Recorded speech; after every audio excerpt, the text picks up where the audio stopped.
भगवान गणेश की अनेक कहानियां प्रचलित हैं, लेकिन एक कहानी जो बहुत ही अनूठी और रोचक है, वह है गणेश जी और चंद्रमा का श्राप।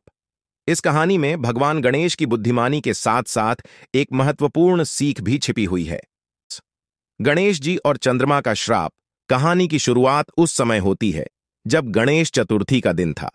गणेश जी को मोदक बहुत प्रिय हैं और उसी दिन उन्हें ढेर सारे मोदक का भोग लगाया गया। गणेश जी ने अत्यधिक मोदक खा लिए, जिससे उनका पेट बहुत भारी हो गया।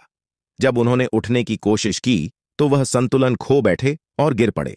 इस पर गणेश जी ने अपनी शेष को अपने पेट पर लपेट लिया ताकि उनका पेट फट न जाए। इस घटना के बाद गणेश जी अपने वाहन मूषक पर सवार होकर कैलाश पर्वत की ओर जाने लगे। रात का समय था और आकाश में पूर्णिमा का चंद्रमा चमक रहा था। गणेश जी का भारी पेट और मूषक की धीमी चाल को देखकर चंद्रमा को बहुत हंसी आई। वह गणेश जी की इस स्थिति पर हंसने लगा। चंद्रमा का यह व्यवहार गणेश जी को अपमानजनक लगा।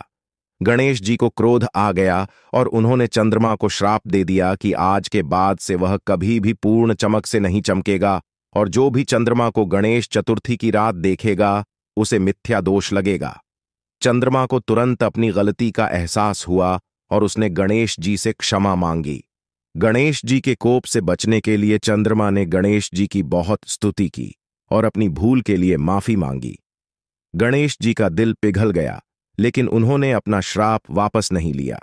इसके बजाय उन्होंने श्राप को कुछ शर्तों के साथ कम कर दिया। उन्होंने कहा कि चंद्रमा धीरे धीरे अपनी रोशनी वापस पाएगा और महीने में एक बार पूर्ण रूप से चमकेगा।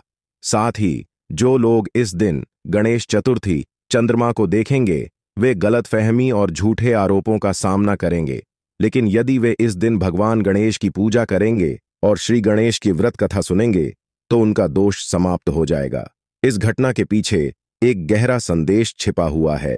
यह हमें यह सिखाता है कि किसी के भी रूप, रंग या उसकी स्थिति का मजाक नहीं उड़ाना चाहिए।